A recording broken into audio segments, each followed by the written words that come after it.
Most people define as true only what can be experimented in this dimension where we live. Yet, I would say that the deepest, the most important elements of our existence are not in this dimension.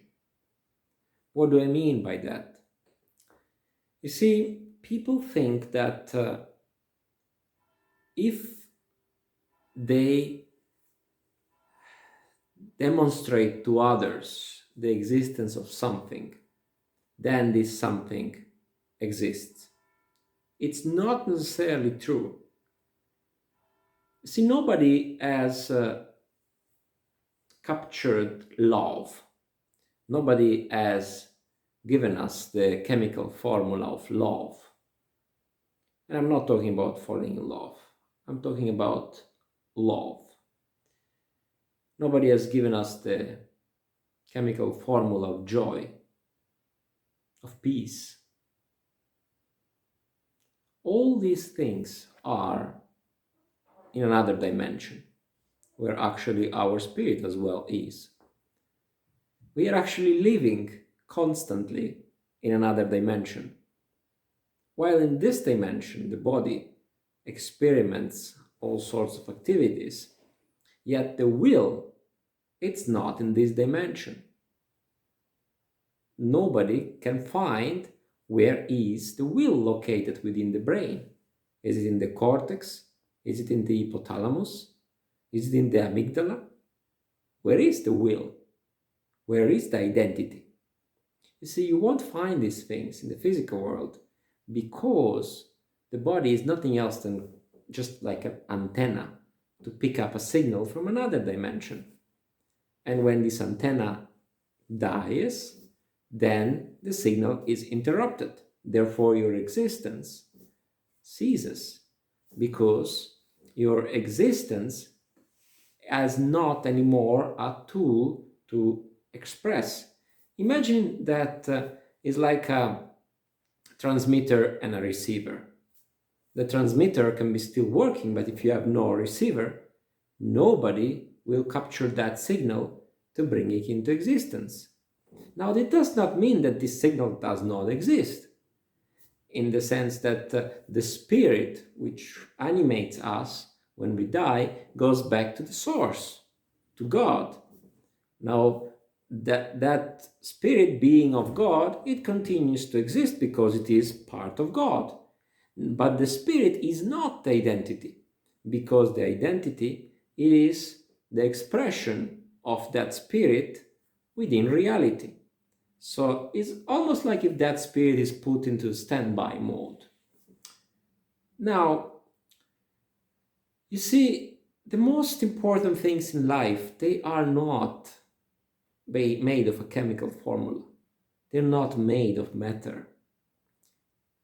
And those people who believe that the most important things are made of matter, they will soon find out that it's not so, because their lives will continually be miserable with happiness and collapse, and happiness and collapse, without that element of joy and peace.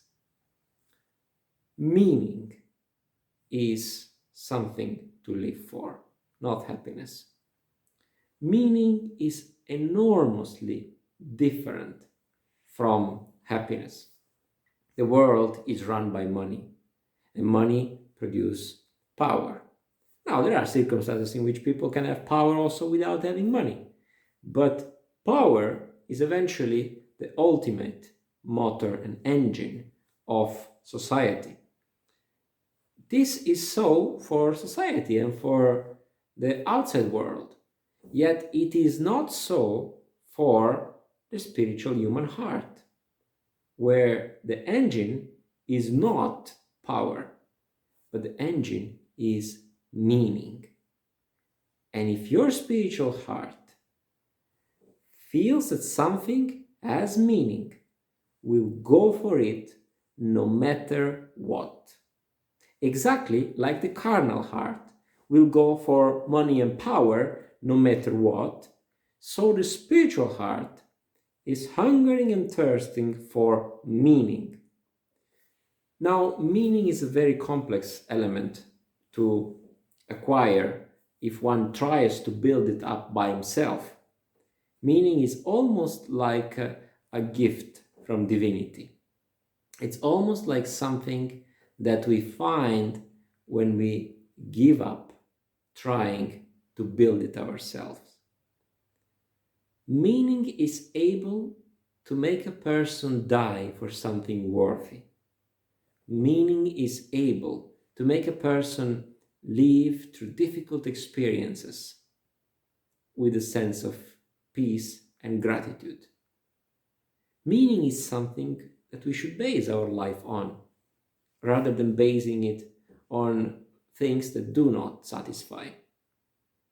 Well, this is my wish, and I wish to all of you that you might enjoy your journey in life, and that you might do some process of self-examination, that you might find what is really meaningful for you, and that you might pursue it. Search it as a precious pearl, and once you find meaning, pursue it and give all yourself unto it, and you will have something to live for. Because if somebody has nothing to die for, he has nothing to live for. May your life be based on something meaningful.